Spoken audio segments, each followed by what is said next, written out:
ಕಾರ್ಗಿಲ್ ವಿಜಯೋತ್ಸವದ ಅಂಗವಾಗಿ ಕಲಬುರಗಿಯಲ್ಲಿ ಸಮೃದ್ಧಿ ಕರ್ನಾಟಕ ಜನಪರ ಸಮಿತಿ ಜಿಲ್ಲಾ ಘಟಕದ ವತಿಯಿಂದ ರಕ್ತದಾನ ಶಿಬಿರ ಹಮ್ಮಿಕೊಳ್ಳಲಾಗಿತ್ತು. ಕಾರ್ಗಿಲ್ ವಿಜಯೋತ್ಸವದ ಅಂಗವಾಗಿ ಸಮೃದ್ಧಿ ಕರ್ನಾಟಕ ಜನಪರ ಸಮಿತಿ ಜಿಲ್ಲಾ ಘಟಕದ ವತಿಯಿಂದ ಜೀವಧರ ಬ್ಲಡ್ ಬ್ಯಾಂಕ್ನಲ್ಲಿ ರಕ್ತದಾನ ಶಿಬಿರ ಆಯೋಜನೆ ಮಾಡಲಾಗಿತ್ತು. ಈ ಕಾರ್ಯಕ್ರಮದಲ್ಲಿ ಸಮೃದ್ಧಿ ಕರ್ನಾಟಕ ಜನಪದ ಸಮಿತಿ ಜಿಲ್ಲಾ ಘಟಕದ ರಾಜ್ಯಾಧ್ಯಕ್ಷರಾದ ಸುಭಾಸ್ ಬಿದ್ನೂರ್ ಹಾಗೂ ಜಿಲ್ಲಾ ಅಧ್ಯಕ್ಷರಾದ ಗುರುಸ್ವಾಮಿ ಹಿರೇಮಠ್ ಅವರು ಉದಯ್ ಕುಮಾರ್ ಉಪಾಧ್ಯಕ್ಷರು ಭಾಗವಹಿಸಿ ರಕ್ತದಾನವನ್ನು ಮಾಡಿದರು.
ಸಂದರ್ಭದಲ್ಲಿ ರಾಜ್ಯಾಧ್ಯಕ್ಷರಾದ ಸುಭಾಸ್ ಬಿದ್ನೂರ್ ಹಾಗೂ ಜಿಲ್ಲಾ ಅಧ್ಯಕ್ಷರಾದ ಗುರುಸ್ವಾಮಿ ಹಿರೇಮಠ್ ಸೇರಿದಂತೆ ಅನೇಕರು ಮಾತನಾಡಿ ಕಾರ್ಗಿಲ್ ವಿಜಯೋತ್ಸವದ ಬಗ್ಗೆ ತಿಳಿಸಿದರು.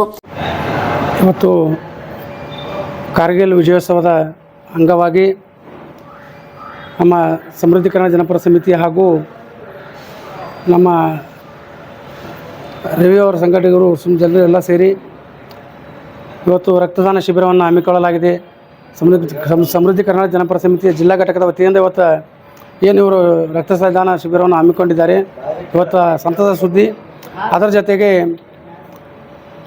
ಜೊತೆಗೆ ಏನಪ್ಪ ಅಂತಂದರೆ ನಮ್ಮ ಯೋಧರು ಹೋರಾಟವನ್ನು ನಡೆಸಿ ಕಾರ್ಗಿಲ್ ಯುದ್ಧದಲ್ಲಿ ಹಲವಾರು ಜನರು ನಮ್ಮ ಯೋಧರು ಇವತ್ತು ಅಸುನಿಗೆ ಅವರು ವೀರಮರಣವನ್ನು ಹೊಂದಿದ್ದರು.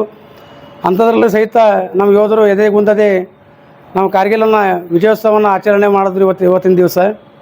ಅದು ಸಂತಸ ಸುದ್ದಿ ನಮಗೆ. ಆ ನಮ್ಮ ವೀರಮರಣವನ್ನು ಹೊಂದಿರತಕ್ಕಂಥ ನಮ್ಮ ಯೋಧರಿಗೆ ನಮ್ಮ ಸಂತಾಪ ಸೂಚಿಸುತ್ತಾ ಹಾಗೂ ನಮಗೆ ವಿಜಯವನ್ನು ದಕ್ಕಿಸಿಕೊಟ್ಟಂಥ ನಮ್ಮ ಯೋಧರಿಗೆ ನಾವು ಗೌರವ ನಮನವನ್ನು ಸಲ್ಲಿಸುತ್ತಾ ಇವತ್ತು ನಾವು ಈ ರಕ್ತದಾನ ಶಿಬಿರವನ್ನು ಹಮ್ಮಿಕೊಂಡಿದ್ದೀವಿ. ಆದ್ದರಿಂದ ಈ ರಕ್ತದಾನ ಯಾಕೆ ಹಮ್ಮಿಕೊಂಡಿದ್ದೀವಿ ಅಂತಂದರೆ ನಮ್ಮ ಯೋಧರು ಗಡಿಯಲ್ಲಿ ನಿಂತು ಇವತ್ತು ಹೋರಾಟವನ್ನು ಮಾಡಿ ಅವರು ನಮಗಾಗಿ ರಕ್ತವನ್ನು ಮುಡಿಪಾಗಿಡ್ತಾರೆ, ಅವರು ರಕ್ತವನ್ನು ಹರಿಸ್ತಾರೆ. ಆದರೆ ನಾವು ಇಲ್ಲೇ ಇದ್ದು ಸಮಾಜದಲ್ಲಿ ಒಂದು ಒಳ್ಳೆಯ ಬೆಳವಣಿಗೆ ನೀಡಬೇಕು. ಇವತ್ತು ಎಷ್ಟೋ ಜನರಿಗೆ ರಕ್ತ ಇರೋದಿಲ್ಲ, ರಕ್ತ ಸಲುವಾಗಿ ಎಷ್ಟೋ ಜನ ಪರದಾಡ್ತಿದ್ದಾರೆ. ಅಂಥವ್ರಿಗೆ ಇವತ್ತು ಸಹಾಯ ಆಗಲಿ ಅಂತ ಹೇಳಿದ ಉದ್ದೇಶದಿಂದ ಇವತ್ತು ರಕ್ತದಾನ ಶಿಬಿರವನ್ನು ನಾವು ಹಮ್ಮಿಕೊಂಡಿದ್ದೀವಿ. 1992ರಲ್ಲಿ ನಮ್ಮ ಕಾರ್ಗಿಲ್ ಯುದ್ಧ ಮಾಡಿ 60 ದಿನ ಹೋರಾಟ ಮಾಡಿ ನಮ್ಮ ಯೋಧರು ನಮ್ಮ ದೇಶಕ್ಕಾಗಿ ಹೋರಾಡಿ ತಮ್ಮ ರಕ್ತವನ್ನು ತಮ್ಮ ತ್ಯಾಗ ಮಾಡಿ ನಮಗೆ ಹೋರಾಟ ತಂದು ದೇಶಕ್ಕಾಗಿ ತಮ್ಮ ಜೀವನ ತ್ಯಾಗ ಮಾಡಿ 60 ನಿಮಿಷದಲ್ಲಿ ಪ್ರತಿದಿನ ಹೋರಾಟ ಮಾಡಿ ನಾವೊಂದು ನಮ್ಮ ಹಿಂದೂ ಇಂಡಿಯಾಕ್ಕೆ ನಮ್ಮ ಭಾರತ ದೇಶಕ್ಕೆ ಒಂದು ಏನಂತ ವಿಜಯೋತ್ಸವ ತಂದಿದ್ದಾರೆ. ಅದಕ್ಕಾಗಿ ನಾವು ರಕ್ತ ಶಿಬಿರ ದಾನ ಮಾಡ್ತಾಯಿದ್ದೀವಿ. ಇವತ್ತು ನಾವು ಕಾರ್ಗಿಲ್ ವಿಜಯೋತ್ಸವನ ಆಚರಿಸ್ತಾ ಇದ್ದೀವಿ. ನಮ್ಮ ಯೋಧರು ಕಾರ್ಗಿಲನ್ನ ಪಾಕಿಸ್ತಾನದವರು ಬಂದು ಅಟ್ಯಾಕ್ ಮಾಡಿದಾಗ ನಮ್ಮ ಯೋಧರು ಧೈರ್ಯವಾಗಿ ಅವರನ್ನು ಹಿಂದೋಡಿಸಿ ತಮ್ಮ ರಕ್ತವನ್ನು ಹರಿಸಿ ನಮಗೆಲ್ಲ ವಿಜಯವನ್ನು ಕೊಟ್ಟಿದ್ದಾರೆ. ನಮ್ಮ ಭಾರತ ದೇಶಕ್ಕೆ ಕೀರ್ತಿಯನ್ನು ಕೊಟ್ಟಿದ್ದಾರೆ. ಹಾಗೋಸ್ಕರ ನಾವು ಇವತ್ತು ವಿಜಯೋತ್ಸವನ ಆಚರಿಸ್ತಾ ಇದ್ದೀವಿ. ಜೊತೆಗೆ ನಮ್ಮ ಸಮೃದ್ಧಿ ಕರ್ನಾಟಕದ ಸಂಘಟನೆ ವತಿಯಿಂದ ನಾವು ಬ್ಲಡ್ ಡೊನೇಷನ್ ರಕ್ತದಾನ ಶಿಬಿರವನ್ನು ಹಮ್ಮಿಕೊಂಡಿದ್ದೀವಿ. ಈ ರಕ್ತದಾನ ಯಾಕೆ ಅಂತಂದರೆ ನಮ್ಮ ರಾಜ್ಯಾಧ್ಯಕ್ಷರು ಹೇಳ್ದಂಗೆ ಎಷ್ಟೋ ಜನ ಬಡವರಿಗೂ ಶ್ರೀಮಂತರಿಗೂ ರಕ್ತ ಬೇಕಾದಾಗ ಅವ್ರು ಪರದಾಡ್ತಾರೆ. ನಮ್ಮ ಯೋಧರು ಅಲ್ಲಿ ರಕ್ತ ಹರಿಸಿದ್ರೆ ನಾವಿಲ್ಲಿ ರಕ್ತದಾನ ಮಾಡಿ 4 ಜನರನ್ನ ನಾವು ಕಾಪಾಡುವಂಥ ಕೆಲಸನ ನಾವು ಮಾಡಬೇಕು ಅಂತ ಒಂದು ಸದುದ್ದೇಶದಿಂದ ನಾವು ಇವತ್ತು ರಕ್ತದಾನ ಶಿಬಿರವನ್ನು ಹಮ್ಮಿಕೊಂಡಿದ್ದೀವಿ. ಹಾಗಾಗಿ ನಮ್ಮ ಇದೇ ರಕ್ತದಾನ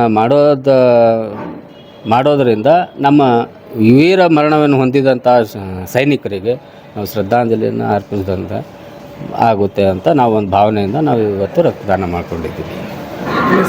ಉದಯ್ ಕುಮಾರ್ ಅಂತ. Bureau report RJ32 Kannada news Kalaburagi.